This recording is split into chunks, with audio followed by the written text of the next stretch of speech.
Hello guys, welcome to our channel. I hope सब बढ़िया होंगे। हाँ, तो मैंने ये नई प्लेलिस्ट स्टार्ट की है, programming with C plus plus. क्या है ना यार, यार इसमें क्या मेरे को प्रॉब्लम लगी ना, जैसे कि मैंने डाटा स्ट्रक्चर की एक प्लेलिस्ट स्टार्ट कर रखी है। तो मैंने डाटा स्ट्रक्चर की प्लेलिस्ट स्टार्ट कर रखी है, उसमें है ना, जैसे मैंने अरे का कॉन्सेप्ट बताया, तो अरे के कॉन्सेप्ट में बहुत सारे क्वेश्चन ऐसे हैं जो प्रोग्रामिंग से रिलेटेड बन सकते हैं। तो अगर मैं उसी में अगर सब बताने लग गया ना, तो वो बहुत बड़ी वीडियो बन जाएगी और बहुत सी लंबी प्लेलिस्ट भी हो जाएगी। तो मैं नहीं चाहता कि वो बहुत लंबी हो। तो जो भी प्रोग्रामिंग से अदर जो भी मेन मतलब जो इम्पोर्टेंट डाटा स्ट्रक्चर के पॉइंट ऑफ व्यू से होंगे वो तो वहाँ पे बताएंगे, है ना। और जो नहीं है और जो हमारे मतलब जो डाटा स्ट्रक्चर के कॉन्सेप्ट से थोड़ा अलग है और जो पूछे जाते हैं वो मैं इसमें करवाऊँगा, programming with C plus plus की प्लेलिस्ट में।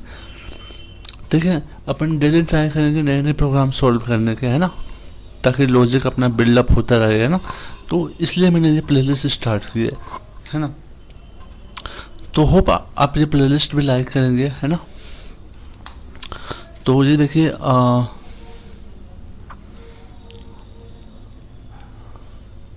डाटा स्ट्रक्चर में अपन ने सब कंप्लीट किया था, ऊपर के 4, अब नीचे के 2 इस वीडियो में अपन कंप्लीट करने वाले हैं। और जितने भी प्रोग्रामिंग से रिलेटेड क्वेश्चन होंगे वो इसी में आएंगे।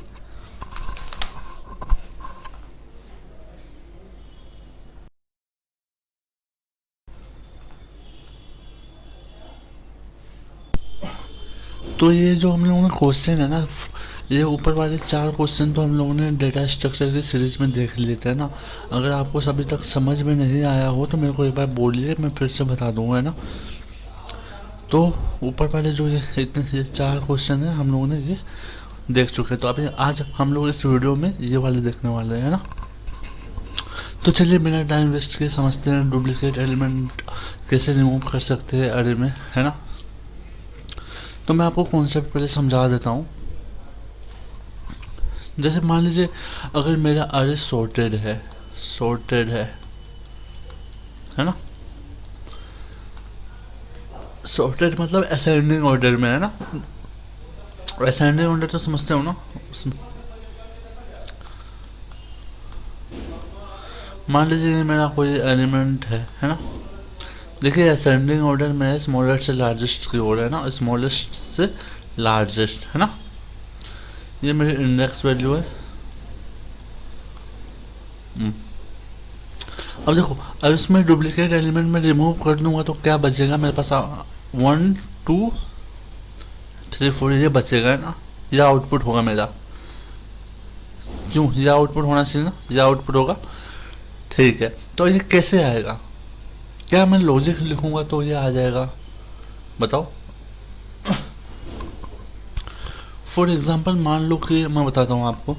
जैसे मान लो मैं एक मेरा नया अरे ले लेता हूँ। ठीक है, अरे ले लूँ या फिर सेम अरे को भी ले सकते हैं। एक बार मैं नया अरे लेके बता देता हूँ। मान लेते हैं मेरा नया अरे है जो स्टोर करेगा डिस्टिंक्ट वैल्यू, मतलब डिफरेंट वैल्यू स्टोर करेगा। अब इसमें कैसे वैल्यू स्टोर करवाने हैं, जैसे हम लोग को क्या करना है ना, पहला स्टेप क्या होगा हम लोग का कि हम लोग कंपेयर करेंगे आई वाला और आई प्लस 1 वाला एलिमेंट। समझे मेरी बात? ये दोनों कंपेयर करेंगे। पहला स्टेप हो गया कंपेयर का। ठीक है, कंपेयर ये वाला इस सॉर्टेड अरे के लिए है ना। फिर ये वाला और ये वाला हम लोग कंपेयर करेंगे। अगर दोनों सेम, अगर दोनों डिफरेंट है तो जो पहला वाला वैल्यू है ना, पहला वाला जो इंडेक्स पे इस अरे का, ये मान लेते हैं ए अरे है, ये मान लेते हैं टी अरे है ना। कुछ भी मान सकते हैं, कोई दिक्कत नहीं। अब ये दोनों कंपेयर करेंगे दोनों इंडेक्स का वैल्यू को। अब ये दोनों अगर डिफरेंट है तो जो पहला इंडेक्स वाला वैल्यू है ना, A1 का जो पहला इंडेक्स पे है, तो वो इसके पहले इंडेक्स पे तुम रख दो। इसका मतलब जो टी का जो पहला इंडेक्स होगा उस पे हम लोग अपना ये वाला वैल्यू रख देंगे। ठीक है, समझ गए। फिर इसी दोनों में कंपेयर करना है। अगर दोनों का इंडेक्स की जो वैल्यू सेम हो गई ना, इन दोनों के इंडेक्स की वैल्यू सेम, तो हम लोग को कुछ नहीं करना है। फिर आगे बढ़िए, इन दोनों का कंपैरिजन होगा। अब ये इन दोनों की वैल्यू अलग है, तो ये वाला जो वैल्यू है वो इसमें डालिए। ठीक ठीक है, 1 पे ए का 2 वाला वैल्यू है ना। फिर इन दोनों में कंपेयर कीजिए। अब ये दोनों भी डिफरेंट है, तो ये वाला 3 वाला वैल्यू इसमें डाल दो, समझ रहे हो ना। फिर ऐसे ऐसे चलेगा। फिर अब बच गया ये वाला, है ना। अब ये वाला किसी के साथ कंपेयर तो होगा नहीं, क्योंकि इतनी मेरी अरे है, तो ये वाला तो किसी के साथ कंपेयर होना नहीं है। तो ये जो बच गया लास्ट वाला, वो सिंपली उठा के हमको इसमें इसके जो लास्ट वाले पे डाल देना है, वो सिंपल जो वैल्यू बचा। ठीक है, लास्ट वाला वैल्यू कैसे डालेंगे, जो एन वाले पे है ये इसके लास्ट, ठीक है, जो भी लास्ट एलिमेंट पे जो भी वो डाल देना है। अब यहाँ पे कुछ भी हो सकता है, 2 हो सकता है, 3 हो सकता है ना, कुछ भी हो सकता है। ठीक है, ये है कॉन्सेप्ट सॉर्टेड अरे के लिए। ठीक है, चलिए मैं एक बार इसका प्रोग्राम करवा के फिर से एक बार एक्सप्लेन कर देता हूँ। ये देखिए, मैं visual studio community addition use कर रहा हूँ सी और C++ के लिए, है ना। तो इसको मैं एक बार, जैसे कि मैं रिमूव डुप्लीकेट नाम से एक फंक्शन पहले बना देता हूँ, है ना। रिमूव सॉर्टेड लिख देते हैं, सॉर्टेड अरे। ऐसे कोई भी नाम लिख सकते हैं, तो आप कोई भी नाम लिख दो। यहाँ पे मैं एक अरे पास कर देता हूँ और उसकी एन, अच्छा अरे डिक्लेयर ही नहीं किया। चलिए एक अरे बना देते हैं। अरे बनाना मैं आई होप आपको आता होगा, डाटा स्ट्रक्चर की सीरीज में मैंने बता चुका हूँ। जैसे वही सेम एलिमेंट हम लोग ले लेते हैं,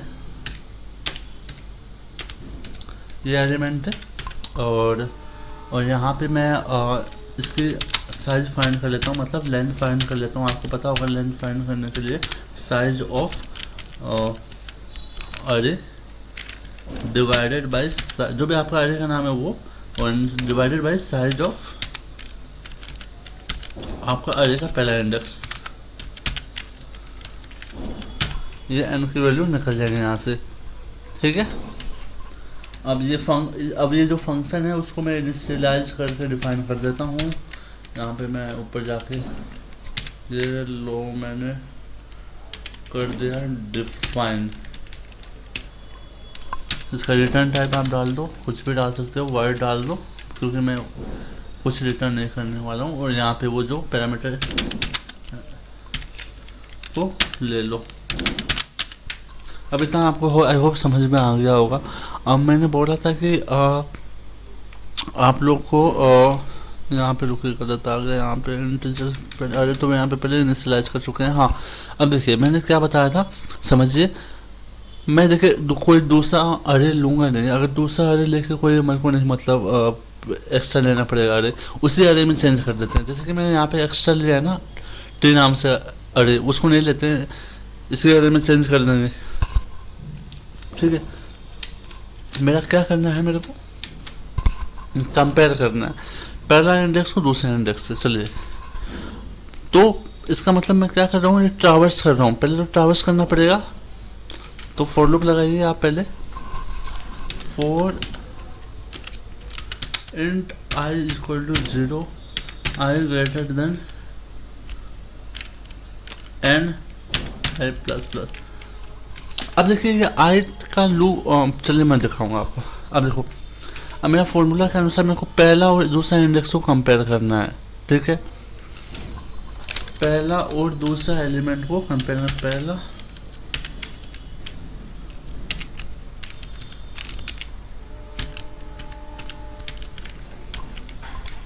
इतना समझ में आ गया आपको। मेरा पहला और दूसरा एलिमेंट इक्वल जब नहीं है, तो पहले वाले इंडेक्स को नया वाला अरे में भेज दो। तो मतलब पहले वाले इंडेक्स को, मतलब पहला वाला इंडेक्स को, ये रहा पहला वाला इंडेक्स, उसको भेज दो।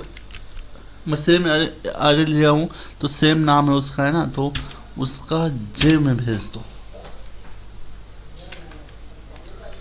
समझ गए? यहाँ पे मैं जे भी इनिशियलाइज कर देता हूँ, जे इज इक्वल टू 0 0 है तो ठीक है। अब मतलब इसका ये इस पोजीशन पे वो स्टोर हो जाएगा।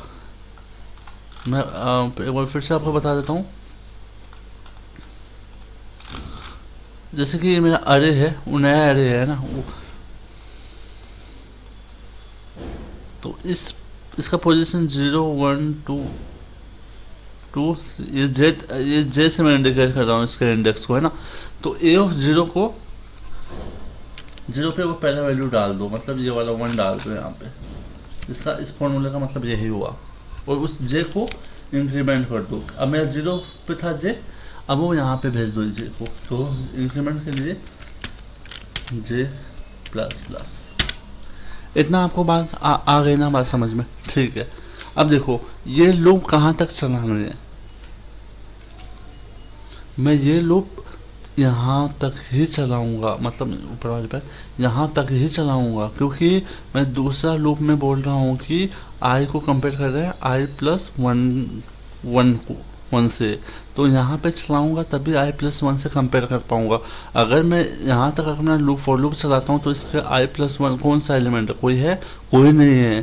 तो इसलिए वो अगर हम लोग ऐसा कर देते हैं तो वो अरे आउट ऑफ बाउंड का एक्सेप्शन थ्रो करेगा, है ना। तो वो इसीलिए हम लोग क्या करेंगे, इसको n-1 तक चलाएंगे, मतलब 3 तक चलाएंगे, ताकि जब वो इस लूप में आए तो एक आई प्लस 1 से इन दोनों को कंपेयर कर सके, है ना।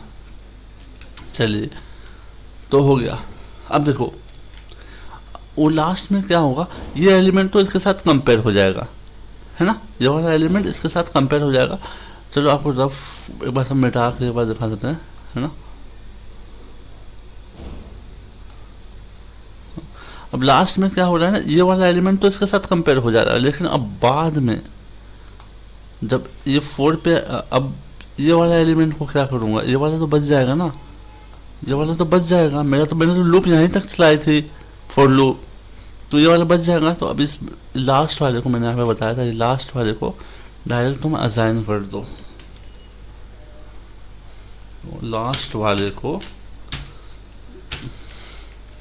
असाइन कर दो तुम इसमें, अरे n-1।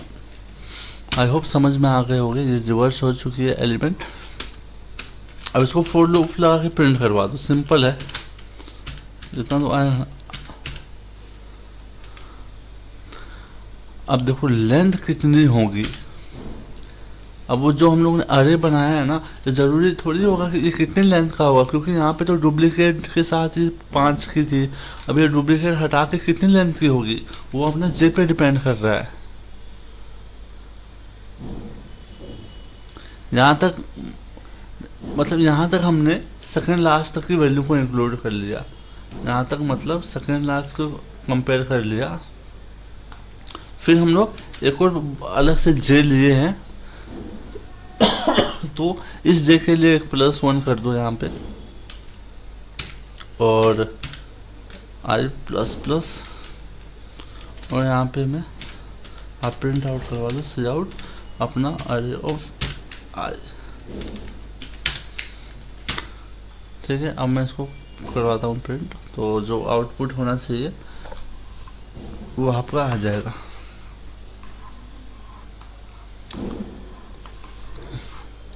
कुछ देखिए कुछ गलत हो रहा है, लेट्स सी क्या गलत है।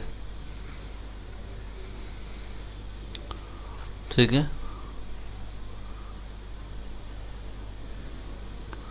I equal to 0, I equal to, ठीक है। If A of I not equal to C, यहाँ पे 0, यही गलती है। यहाँ पे ए ऑफ आई को हम लोग को इनिशियलाइज करवाना है ना।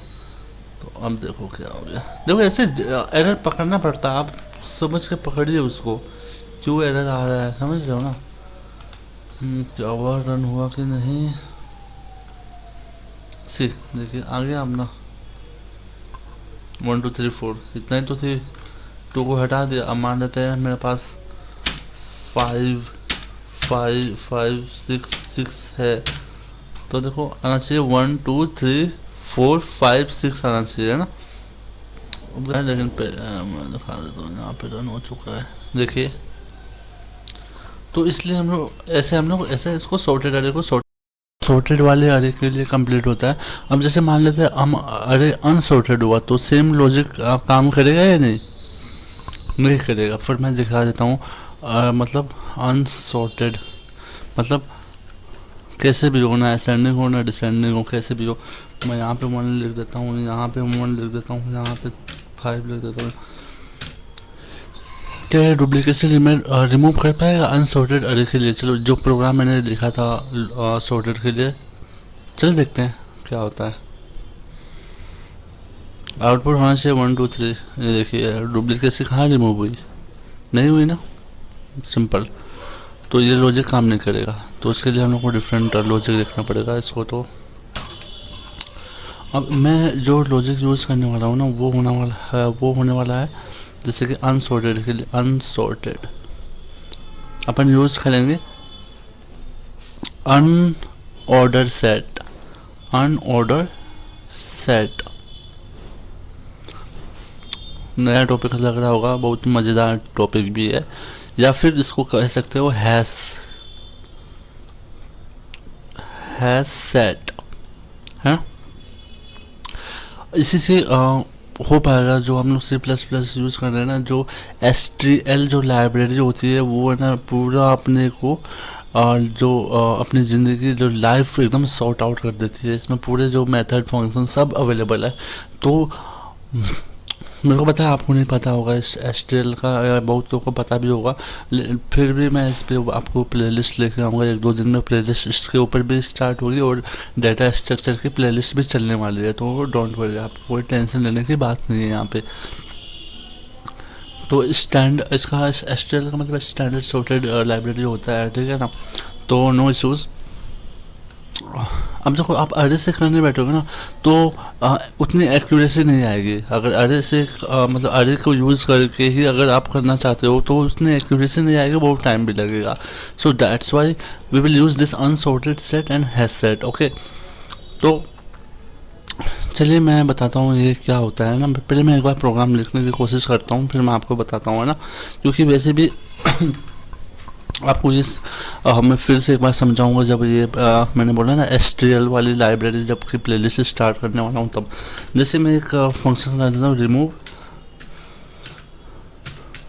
और रिमूव किस पे लेना है, रिमूव अनसॉर्टेड लिख देता हूँ इस बार। अनसॉर्टेड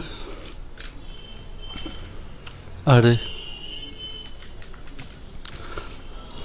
फिर सिमिलरली मैं इंट वही पास करता हूँ जो अरे है, और वही वैल्यू पास करता हूँ, है ना। यही वैल्यू है ना। सॉर्टेड वाले से तो आ नहीं रही थी, मतलब इसके जो आउटपुट आना चाहिए था वो क्या आउटपुट आना चाहिए आप लोग देख के बताइए। आना चाहिए था 1 2 3 5, है ना, ये आउटपुट आना चाहिए था। तो अब देखिए, अब ये फंक्शन जो मैंने लिखा है उसको डिफाइन भी कर लेते हैं।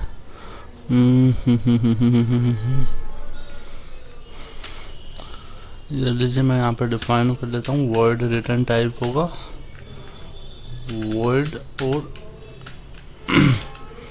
यहाँ पे सेम है, वो इतना दूर तो सेम ही है प्रोसीजर, ठीक है। प्रोसीजर सेम है ना। तो अब मैं क्या करना चाहता हूँ ना कि जैसे कि इसको मैं करना चाहता हूँ कि एक मैं ना वो मैं बताया ना अनसॉर्टेड सेट को इनिशियलाइज करने के लिए अनऑर्डर्ड यहाँ पे आ रहा है सेट। अब उसके अंदर कौन सी वैल्यूज है, वो इंटीजर वैल्यू तो इंट लिखेंगे, और जो अनऑर्डर्ड सेट का जो भी नाम रखना चाहो आप लोग रख दो। क्या रखोगे आप नाम बताओ दोस्तों। चलो दोस्तों नाम रख देते हैं, क्या ही फर्क पड़ता है। अब देखो यहाँ पे डिफाइन नहीं है, इसको आपको जाकर डिफाइन करवाना पड़ेगा। कैसे डिफाइन करवाओगे देखो यहाँ पे मैं बताता हूँ। अपने हेडर लाइब्रेरी में जाना, वहाँ पे इसको इंक्लूड कर देना। जैसे हैश इंक्लूड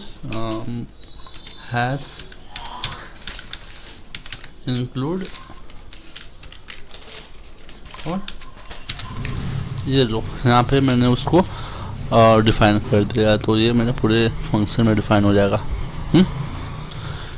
अब मेरे को जो भी अरे का एलिमेंट है ना इसमें इंसर्ट कर दूँ। देखो सेट यूज करने का मतलब यही होता है, सेट है ना जो डुप्लीकेट वैल्यूज़ को वो रखता ही नहीं है अपने पास, जो जितने भी डुप्लीकेट वैल्यूज़ होंगी उसको अपने आप रिमूव कर देगा, आपको कुछ करने की ज़रूरत ही नहीं है। इसीलिए हम लोगों ने लिया है अनऑर्डर्ड सेट, ओके, या फिर हैश सेट। तो ठीक है, अब जो भी वैल्यू है इस है ना, जो भी हम लोग की अरे की वैल्यू वो इसमें डालो दोस्तों में, मतलब अनसॉर्टेड सेट में। कैसे डालोगे? फॉर लूप लो, अरे की हर वैल्यू को पहले ट्रावर्स कर लो, उसकी एन तक ट्रावर्स करो और आई प्लस प्लस, है ना। अब देखो इसमें ये जो अनसॉर्टेड सेट है ना वो ऑटोमेटिक एक इंसर्ट वाला मेथड देता है जिससे कि वैल्यू तो आप डाल सकते हो। अब मैं वही दोस्तों डॉट इंसर्ट, और ये रही इंसर्ट, अरे की हर वैल्यू को मैं डालना चाहता हूँ। लीजिए आपका काम हो गया। अरे का नाम हमने ए रखा है यहाँ पे, तो ए रखो। हाँ तो देखो हमारा काम ही हो गया, बस हो गया। इसके अंदर वैल्यू जाते मारते अपने आप डुप्लीकेट को रिमूव कर देगा। अब आप प्रिंट कर लो। अब जैसे STL वाली जो भी आप यूज़ करते हो ना, hash map, hash set, order set, जो भी है उसको आप ट्राई करो कि ये सब ना डायनेमिक वाले होते हैं। तो डायनेमिक आप कितनी भी वैल्यूज स्टोर कर सकते हो, इनकी लेंथ फिक्स भी नहीं होती। तो उस केस में आपको फॉर ईच लूप से ट्राई करो कि फैच कर सके, है ना। फॉर ईच से जो भी वैल्यू है इनकी फैच की जाती है, तो वही कन्वेंशन चलते आ रहा है। तो हम लोग फॉर ईच से इसकी वैल्यू फेच करते हैं। फॉर ईच का सिंपल सा लॉजिक है, फॉर लगाओ, इंट कोई भी रैंडम ले लो, किस में से फेच करना चाहते हो, दोस्तों में से मैं फेच करना चाहता हूँ हर वैल्यू, कर दो सी आउट, एक्स प्रिंट करवा दो। समझ गए? अब मैं करना चाहूँगा, अब जो आउटपुट आना चाहिए था अपना, वेट यहाँ पे ये डिफाइन नहीं है क्या? ओके, गलत है, सिंटैक्स गलत। नाउ यू ट्राई, आउटपुट आना चाहिए 1 2 3 5। लेट्स सी आता है कि नहीं। 1 2 3 5। देखिए लाइफ इतनी ईजी हो जाएगी, आपको कुछ करना ही नहीं पड़ेगा, है ना। ये जो देखो ये मैंने इसको डिक्लेयर करने का तरीका है, कौन सी वैल्यू, वो इंटीजर है तो इंटीजर, स्ट्रिंग है तो स्ट्रिंग, फ्लोट है तो फ्लोट, और उसका नाम। सेट इसलिए लिया कि सेट में इंसर्ट करते मात्र वो अपने आप डुप्लीकेट रिमूव कर देगा, तो मैंने तो सेट में इंसर्ट किया खाली बस, और ये फॉर ईच लूप से प्रिंट किया है। यहाँ पे इंट मतलब ये इंडेक्स, हर एक इंडेक्स वैल्यू को ट्रेस करेगा।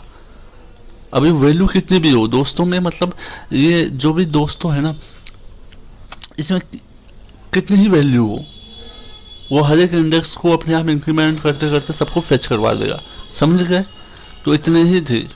आई होप आपको मज़ा आया होगा और समझ गए होंगे आप, है ना।